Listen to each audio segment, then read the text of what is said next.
Sometimes life does not change in a single loud moment. Sometimes it starts as a whisper, a tingling in your feet, a small signal you could easily ignore. Shruti has been living with multiple sclerosis, an invisible autoimmune illness that slowly reshaped her body, her career, and the way she moves through the world. What began as something dismissible became a line in the sand season, one that asked her to trade worry for resilience and build a stronger version of herself from the inside out. This conversation is about listening to the whispers before they become shouts, about choosing light when your body feels uncertain, and about what it means to redefine strength on your own terms. And look at the past and learn then. I see that in the past how I stressed myself over things that were not so important.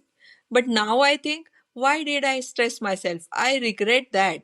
I shouldn't have stressed myself. I shouldn't have gone through so much of stress. You're listening to the Life Shift Podcast. I'm your host, Matt Gilhooly. This show is built around one simple idea, that sometimes a single moment can change how we see everything. Each week, I talk with someone about the moment that shifted their life and how they learned to live differently after it. These are not stories about having it all figured out. They are stories about what it looks like to keep going once the story changes. Thank you for being here. Here's today's story.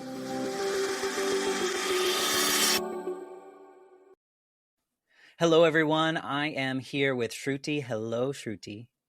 Hi, Matt. Thank you for joining me on the other side of the world. I'm in Florida and you're over in Australia? Yes, Melbourne. So it's morning over there and evening over here, and I'm Yes. I'm looking forward to hearing your story today on the Life Shift. Before we get into your story, maybe you can tell us who you are in 2026. Like, how do you show up in the world? How do you identify these days? In 2026, I am an author and mother of two daughters and living with multiple sclerosis. And I'm strong, confident, and bold enough to come out there and tell my story to the world. Yeah. How long ago did you start sharing your story with the world? I published my first book last year in 2025. And I have been living with this illness for a long while. Then I thought, why not go out and share it with everyone? How I handled my symptoms, how it got diagnosed, and let me at least help someone who has got newly diagnosed. And so that there is no guidebook at all in this illness. This is an invisible autoimmune illness. So I thought, let me at least help as much as I can. Yeah. Did you find a lot of power when you first shared your story, like out loud with people that weren't your family members? Yes, of course. I felt quite powerful, confident, and bold enough to share it with everyone and to answer questions because there are a lot of questions around this by the doctor, for the doctors, for patients and their carers because very less is known about this and a lot of research is still going on. So I thought at least let me answer to someone who is already going through this. Right. Yeah. Was it scary to share your story? I know a lot of people are apprehensive about sharing like things publicly. No, it Oh, wasn't scary at all. good. Uh, but in fact, I was happy uh, that I am helping someone. Okay. I So I love had that. that feeling, not scary at all. Okay. Yeah, I talk to a lot of people who are scared about sharing for the first time, but once they do, they feel such power that you're talking about and the confidence to help other people. So I'm so grateful when people are sharing their story in whatever way makes the most sense to them. Some people it's writing, some people it's podcasts, speaking, whatever it may be. The more we can connect with each other, like you said, and help someone on their journey because of the things that you've gone through, I think it's beautiful. So thank you for what you're offering to the world, because I think that's whether we help one person a day or a couple people a week or whatever it may be, it's all worth it. And if I just kept restricted to this, my family, that would be a very small world. So I thought that if I tell to 100 people, they will pass this on to another 100 people. Then, this chain might just go on. Yeah. That's Yeah, beautiful. and I'll be able to reach a wider audience. Yeah, for sure. Yeah, there's such power in story for all the parties involved, the person telling it, the person hearing it, the person relaying it. It's just I think I knew before doing this podcast the power of story, but now like I'm living it and I'm feeling it in such a deeper way, and I'm just so honored to be able to just have these conversations with people that I might never have met in the world if it weren't for this. Exactly. Yeah, Yes, yes. it's And beautiful. the way you write or the way you tell your story, you also let the people reading or hearing your story live your life. Mhm. Yep. Yeah, they'll be able to go through what you have already gone through. Yeah, and also I also find it funny that the more I tell my story, the more layers it gets, the more deep nuance comes out in the story, and you start to tell it a little differently because you're more aware of certain areas. So let's get into your story. Maybe you can paint the picture of who you were leading up to this main life shift moment that we're going to center today around, fully knowing that you have had probably lots of life shift moments in your life. Mhm. Yes, of course. Okay. I was a very normal next door girl into IT. My marriage, my married life, and two daughters who are teenagers now. But so I mean, it was just a normal life, like any other working mom. Yeah.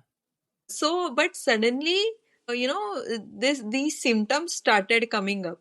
Tingling, numbing sensations in my feet, and then sooner these symptoms started aggravating.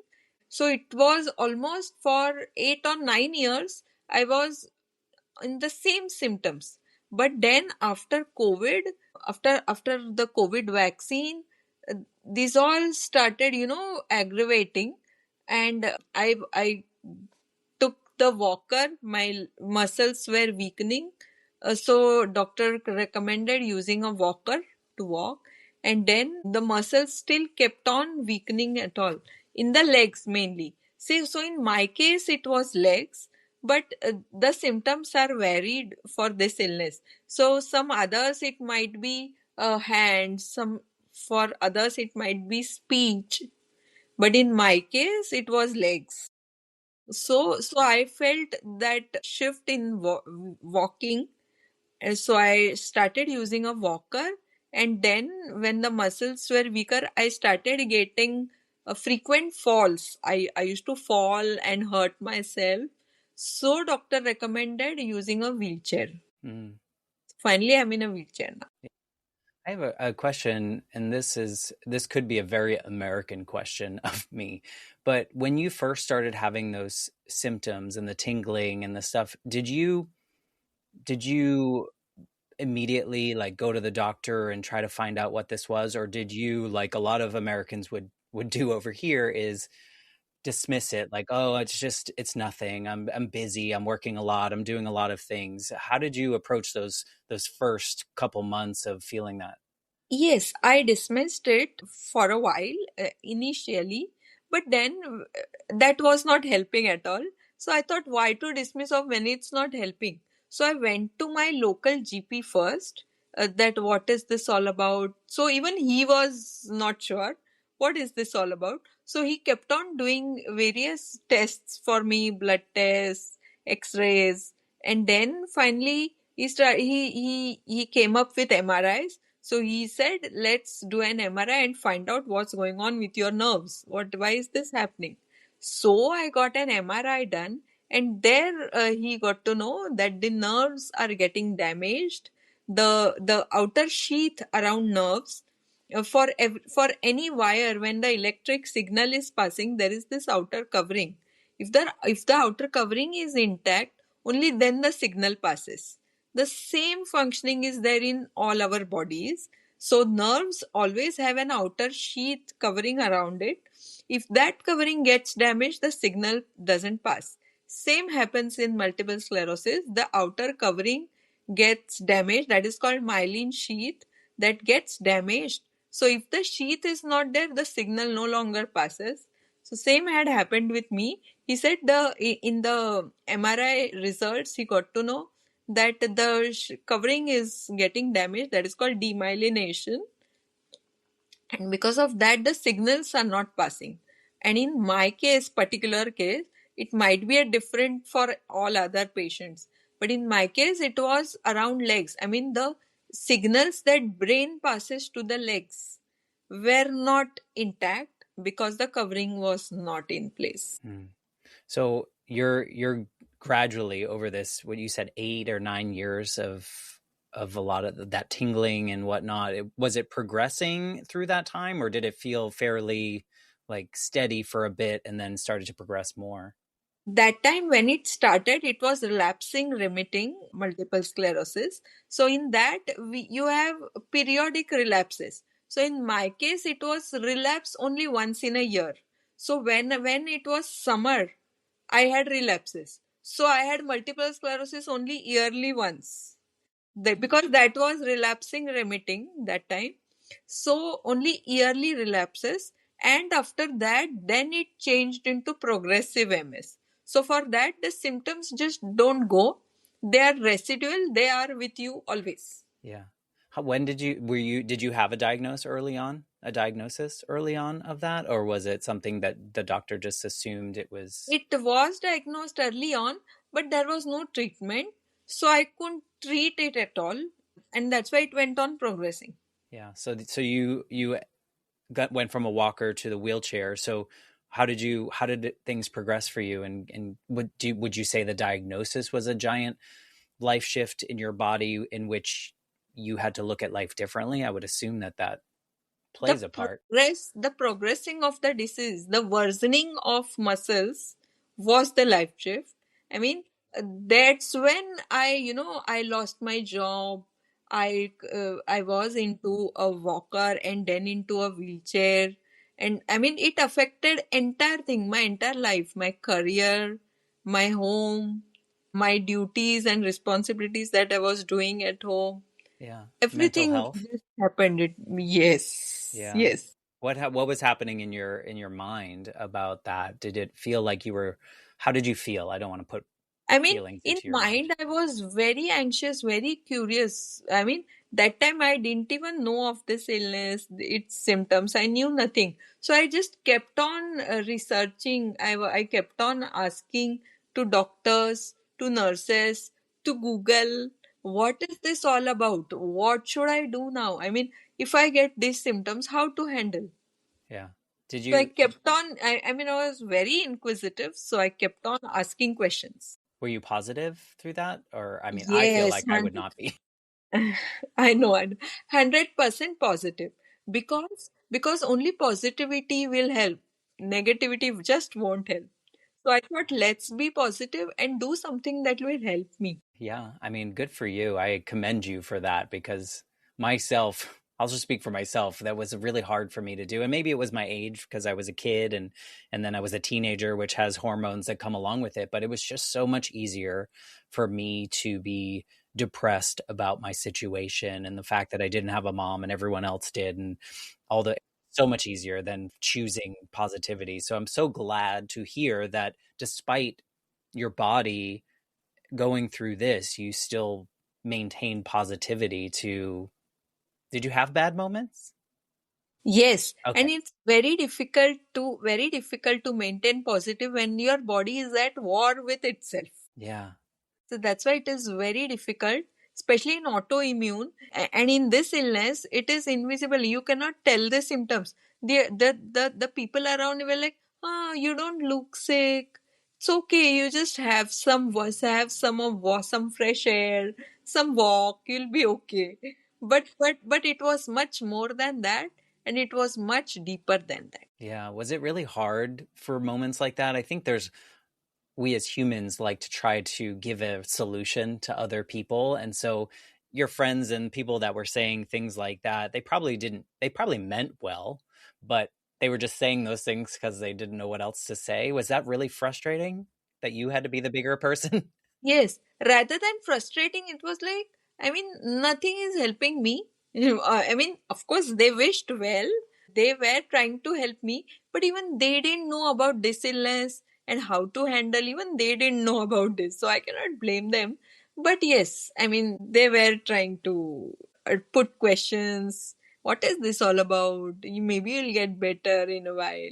Yeah, and I can imagine how like you're already thinking of how you can help yourself, and now there might be an extra burden of like helping other people understand. Did you feel like you had to teach everyone else around you about this and what you were going through, or did you just be like, I'll talk to you later? No, I mean, I wasn't very keen on teaching or, letting this know to everyone. I thought, okay, I mean, me and my positivity will, anyways, they'll see it and they will learn from it. Yeah. So you get into the wheelchair, you are staying positive, looking for solutions. Like how is this changing you, like the soul of you? Do you find a reckoning? Do you find a new version of yourself? Like how do you get centered from there? Yes, new version, certainly. This new version is much stronger than I was earlier, but because these conditions are such that you have to be stronger. Yeah. So, I mean, that is the only way out. So, I thought, I mean, maybe even I am a different person altogether now, much stronger and much confident. And I want to let people know that I'm managing this and I'm managing it well. So you say you're much stronger. Would you look at the previous version of yourself as not as strong or determined or confident? Yes, because there was no such condition that, that will make me stronger. Anyway, it was just normal life. That's it. But now these conditions that I'm going through have made me stronger. Yeah. Did you seek out any like non-mainstream ways to try different things or find a different version of yourself? Yes, of course. I went to Kerala, India, to have Ayurvedic therapy.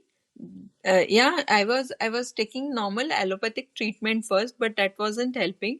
So I thought, let me go the Ayurvedic way, and I went to Kerala for this. There were therapies, oil treatments. So I mean, just to So you help left me your manage house the and symptoms. left everyone behind to go do that? Yes, yes, I did. So I was there. I was staying there for a while, and just with that hope that this treatment maybe will help me. Yeah. Yeah. So what was that? Was that a life-changing experience? Was that But that was helpful in bits and pieces. In some symptoms, yes, it was, but in other symptoms, it was not. yeah. How about like did it change you like your soul at all? I would imagine like leaving like that's a big bold step. Yes, big step. Yes, it changed me, of course, because I was there alone. My kids, my family, nobody with me, and only the therapists and the doctors working on me to help me walk and to, help me regain my muscle strength. So I was totally focused on that then.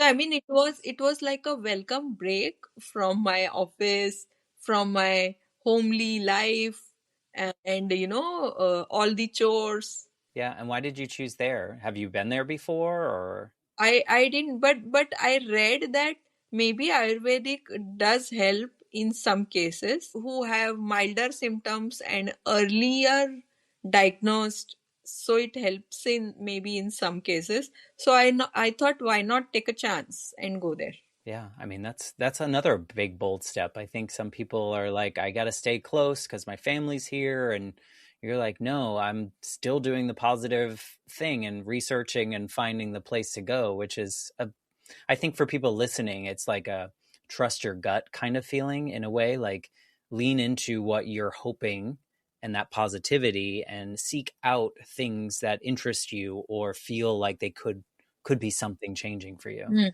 mm. Sometimes hope makes you do things where you get out of your comfort zone just for that hope. Yeah. Well, speaking of hope, do you regret any things that you tried? Not at all. Never. You like you're just like this perfect specimen of a human, whereas I'm like, oh yeah, I can give you a list of regrets that I have. That's, I mean, it's so beautiful, and then something that I think is hard for a lot of people when they're diagnosed with anything to find the strength part without feeling like it's a forced strength. I think some people that have an illness of any kind feel like everyone wants them to be strong, so they then have to be strong. Whereas it sounds like for you, it was like, this is coming from the inside of me, and I'm going to do this for myself because I want to live the kind of life that I want to live. Yes. See, strength and power is someone that you cannot seek it. No one can teach that to you. It has to have be within. So I mean, it just came from within because of this illness itself taught me how to be strong. Yeah. Do you look back at like your younger years? Are there moments that kind of parallel the feelings that you have now? Did you make big bold moves and stuff when you were a kid and trust in your gut and your instinct, or Yeah, as a kid, I mean, it was just normal. I mean, I didn't have such life changing conditions at all. So I mean, it was just like any other thing. okay. So, but after I got this illness, and I decided to just have it. I mean, just help myself and go out there and do things that will help me. Yeah. So what happened when you returned from your trip and your therapy, and like how long ago was that, and what's been going on since? It was 2023, I think it was 3 years back. So I mean, when I came back, yes, I was fresh and rejuvenated for sure, and it felt good. But the illness, deep within the illness, was still there. It was still progressing. It was having its own path to progress. So I mean, initially it was helping and refreshing enough, but then the illness was still there. Yeah. So what do you do since? Like how does your life change since that? Has it continued to progress? Are you like okay. It is continuing to progress, so I'm still staying with my symptoms, and doctors appointments, and at home cooking, helping the kids, so writing book. Yeah. Is that something that you had done before, or is this like, oh, I feel like I'm going to write a book, or were you into writing? Were you into art? Like those kind of things? Writing always interested me. So, I mean, since a kid, I was always fond of writing and expressing myself. So, I mean, I thought, when I have such a life shift happening, so why not express myself then? That was the reason I went into writing and started publish, and then I published the book, and now I'm here. Yeah. Well, that's, I'm sure it wasn't that quick and easy, was it, to write that Not book? at all, not I've at all. heard. Wasn't because I am thinking about this idea of writing all that I went through into a book. So maybe for say 1 or 2 years I was still toying with this idea. Finally, I told myself, let no point in just thinking about it. Go out, write, and get it published. Yeah. Did you join any groups, or did you do this all like just all by yourself behind the scenes? All by myself, no group, Yeah. nothing. What was the hardest part of that? Because I would imagine for me, I think I'm able to express even more in writing than I am when I say it out loud, because everything feels safe when I'm writing. Did you find the same, where you were more expressive or open in that way? Yes, I am very expressive, and I felt liberated when I write. So, I mean, and the hardest part was you recollect all the moments that you already lived, and you have to relive literally. When you write, you're reliving all the moments at all. I think that's so I guess we could see it in multiple ways. I think there's a lot of value in that though, because when you're a little bit removed, you can reflect on it differently. Did you find that, or did it take you to dark places in which it was really hard to move through? Not as such, but yes, I mean, it was just for time being, and then I moved on. Well, you're impressive in that way. Did you learn anything new about yourself when writing? Because I feel like there's a lot of things to uncover. A lot, yes, yes. I never knew this stronger side of myself all this while. But when circumstances were adverse, then I knew that, okay, I can also, there is this stronger side to myself, to my soul. There is this stronger side. And where I showed a lot of resilience, I, I mean, I came back, but I mean, it is very easy to sit there and start crying, start sulking. It was very easy. But I thought, why do something that won't help me at all? Well, some of us just cry because we know it's not going to help us, but for some reason it feels better sometimes than, or it's easier, I guess. Maybe some of us like the easy route, but sounds like you're not like me, which is probably really beneficial for you. But I think it's great that you I I got. think the easy if I have to do the easier part, I will just go and listen to some music. Okay. That is the easier part, Yeah. and that will help. Yeah, well, I will say you're allowed to feel bad and you're allowed to feel sad, and all those things are allowed. So I think anyone listening, we don't want to say that you need to be, positive all the time. Life is hard, and life will give you things, and you can feel however you need to about it. But it sounds more Life is hard, productive. but it's up to you how you perceive it. Yeah, yeah. Hmm? Were your If parents you are the same way? sorry, Were your parents the same way? exactly. They were. Yeah. Well, so you Yes, learned from that. yes, of course. Yes, I did. I mean, such environment was there at my home also when I was a kid. So they have always taught me it's okay if you didn't get good marks. It's okay.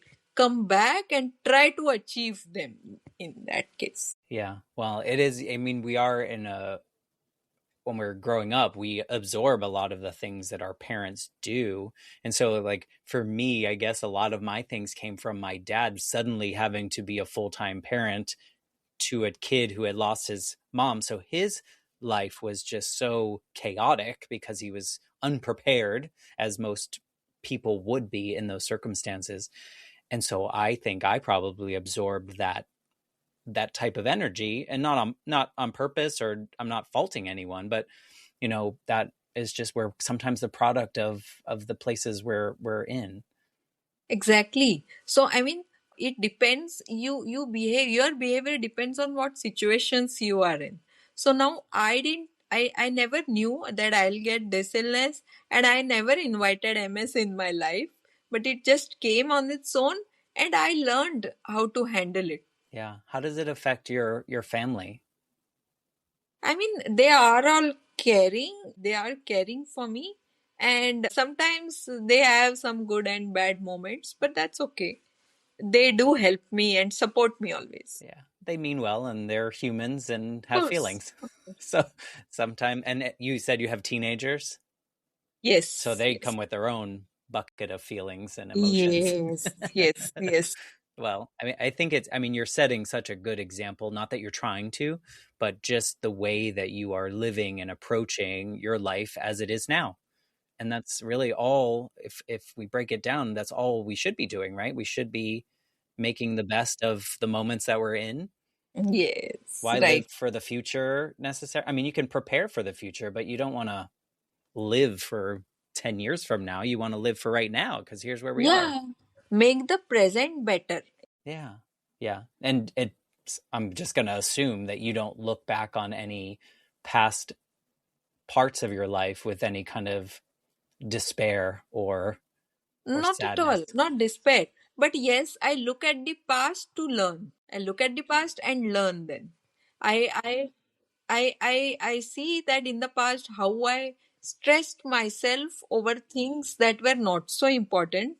But now I think, why did I stress myself? I regret that. I shouldn't have stressed myself. I shouldn't have gone through so much of stress over Mm. nothing. Worrying. Yeah. Were you a worrier before? Yes, worrying, overthinking.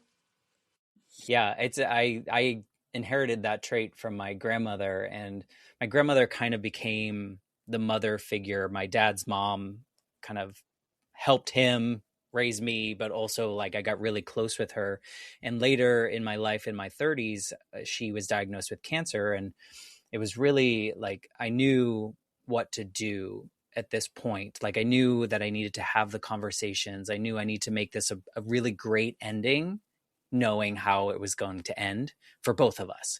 And so we did that. But I remember when I was in the hospice room with her the last 96 hours of her life, well, maybe this was a little bit before, but she was like, I wish I hadn't worried so much because all that matters is love in the end. And she was kind of just like looking at all the people that she loved around her and all that time and thinking back on all the time that she spent worrying about things that never happened. And so I think of that, but it's like we don't really know until we know, to stop worrying. It's like a really hard thing to get rid of. Yes. But And when we go in the future, when we go there, only then we see that how did we fare in the past. right, and then we don't do it again, or we try not to. But it's even like you're who you are now. You look at that previous version of you, and like say you wish you hadn't done that, but that version of you, that was how she lived, and that was how she had to move through moments, right? The worrying and those. It was part Yes. of your nature, But not anymore. I have stopped overthinking and stressing myself over small issues, small things now. and that's probably helpful for your illness, right? Yes, yes, it is. And that's why I took this approach, because that is helping me now. Right, because stress can make things worse. Yes, yes. Stress, it doesn't help MS at all. Yeah. So, what is your book called? Tell us a little bit more about your book. Like, is it a memoir? Is it a how did you approach it? It is a, yes, personal memoir. It's called My Invisible Battle. See, here it is. And it's in Amazon Kindle. It's all about how I was diagnosed, and then how I handled my symptoms, my illness, and how I approached various therapies, how they helped me, and what were my thinking on all this. Yeah. Would you say that it's not really an instructional guide. It's not a how-to, but you're hoping that people reading your story might get some ideas or might get, Exactly. It is not a guidebook at all, but it is something like what to do and what not to do. yeah. Have you heard from any readers about how they've taken your work?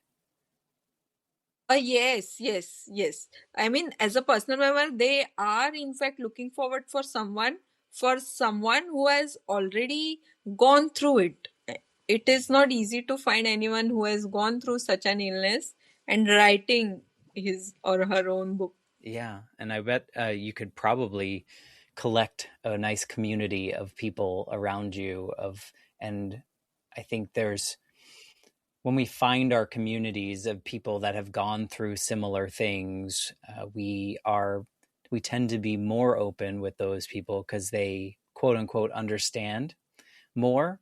I remember growing up, I gravitated towards other teenagers that had a deceased parent just because maybe someone with both parents would not quite understand why I felt certain ways or the weird things that I would think about my circumstances, but I knew these other folks would feel very similar or would understand at least. And so I would imagine even though MS shows up differently for people, you could probably have very similar feelings about things or approaches or those kind of things. Do you find that? Do you have a community like that?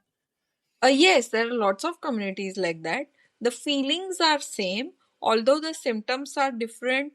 The way people are approaching treatments are different, and probably what their doctors' thoughts are different.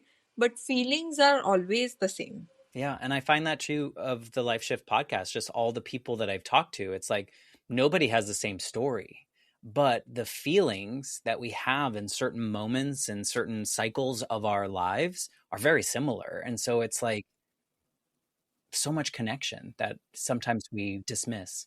Yes, and for any life shift, the way you react is what everything is about. Yeah. Well, unless you're me, when I was 8, I didn't react very well, but I didn't know how. I didn't have the tools. I wasn't a full human. But also adults might not have the tools. I'm sure a lot of adults that have been diagnosed with MS don't respond in the way that you did and the way you approach things, and that's okay too, because maybe they weren't prepared through their upbringing and the people around them to be that way. But maybe by hearing your story or reading your book, they might think of the way to approach life in a different way, and I that's my hope for you. Even if I am able to inspire or motivate at least one person, then I have achieved a lot. Yep, I say the same thing. I think of all of these episodes, as long as they find the set of ears that needed to hear that story that day, then we win. Like we've changed something. We've allowed someone to feel less alone. We've allowed someone to feel validated in their experience. There's something really powerful about that validation. I'll give you an example. I was talking to a guest on the show, and she was talking. She lost her father when she was 5. She was very close to her father, and so she was going through the same kind of grief journey as a teen that I did. And she said something out loud. She said, when I was like 15 or 16, I had convinced myself that my father was in witness protection. And at that moment, I remembered that I did the same thing. And when I was a teenager, I thought, okay, my mom's just in hiding, and when everything's safe, she'll come back. I would never have told anyone because I thought it was weird. Like, as a teenager, like, that's the weirdest thing, because I knew logically it wasn't true, but I had convinced myself. And when she said it, I was like, I'm not weird. I was just trying to grieve. Like, I was just trying to find safety. And so it's like things like that where we can hear our stories and other people's stories to know that, like, oh, I'm not alone. Like, there's a lot of feelings. Yeah. That's what. When I went to Kerala, there I had fellow patients with me with the same illness, but the symptoms were different for all. So everyone approached it in a different way. Yeah, so I mean that's where you learn that okay, how what not to do, how to not handle it, and how to make sure that things work well for you. Did you absorb, when you were there and talking to other people that had the same diagnosis, did you learn anything from them to incorporate into your life? Yes, yes. The strength that they showed, and very they were happy. It doesn't mean that once you get this illness, you stop being happy and start crying. Yeah, how to be happy and go ahead in life. Yeah. What would you say if you could bump into the version of you that first started feeling the tingling in your feet? Like, would you want to say anything to her about this journey? Yes, yes. About this journey, then I'll say to that version of myself, don't get stressed. Don't Would that don't get work? stressed. It's okay. Just let it go. This phase will pass if you let it go by Yeah. itself. Would she listen? Live your life your own way. Don't overthink. Don't overstress. Yeah, but would you listen? Would that version of you listen to you saying, don't stress about this? Yes. Okay. I think sometimes I would be like, I don't know what you're talking about. I don't know. But good for you. You're proving to be a much evolved human. Then in my if my earlier version would have listened to this, certainly she would not behaved it the way she did, Fair. for Yeah. sure. Well, I unfortunately we can't go back, but it seems like you're making the most of all your moments and finding the light in everything. Yes, Yeah, because that's what will help. I know. It's It's one thing to know, and it's one thing to do, and it's another thing to do. So you're knowing and doing, and it's probably really infectious for the people around you to get that energy. So you're Yeah. I mean, once you have the habit of finding positivity in anything, you can just find positivity in each and everything then. yeah, well, from your lips to everyone's ears, that we should all do that. The world needs it, at least over here in America, we need it. So I think there's more positivity there. If people are listening to your story, maybe they have the same diagnosis, maybe they don't, maybe something that you said resonated with them, or they have someone in their life that has it and they want to learn more about you, find your book, reach out to you on wherever, what's the best way to find you and what you offer to the world? You can find me on Amazon Kindle. I have also this website www.shrutighate.com. There it's everything whereon which all events I feature. I'm there on Kindle, my book. You can buy it. Kindle in Australia, India, US, UK, Japan, everywhere. Perfect. Yeah. Well, I think, is it safe to say if everyone goes to your website, they'll be able to get different links to different things? Yes, Do you yes. have an email link or anything on there that they could reach out to you if they? Yes, Okay. yes. I really encourage people listening, if something even minor resonated with you in this story, reach out and share your story, whether Shruti wants it or not. I think there's so much power and connection and just sharing your story. So I encourage people to reach out and make these connections. You never know what that will bring us. And I think connection is beautiful. So Yeah, I do you know. welcome that? Yes, of course. Well, I appreciate you coming on this journey and letting me ask you all these questions and being really in awe of how you approach the world and your positivity and the light that you are seemingly bringing to the world. So thank you. Mhm. Thank you, Matt. Yeah, Thanks. for sure. And it's just such an honor. And I know that definitely lots of parts of your story will resonate with others. And it doesn't have to be people that have the same diagnosis as you. They might just, they might take some other part of your story. And that's what's so important about all of us, just asking each other questions, listening to each other. Exactly. I mean, if people just help each other to figure out things, it'll the world would be a lot of better place then. Yeah. And just listening. I've just found there's so much value in hearing other people's stories Yes, of course, of course, of instead of course. just listening for the next silence to say something. I think a lot of us were conditioned that we got to fill the gaps of silence. But if we just sit around and listen, I think we're going to connect to each other more. So thank you for allowing me to do this in this way and letting you tell your story in the way that Matt pushed you to do it. So I appreciate it.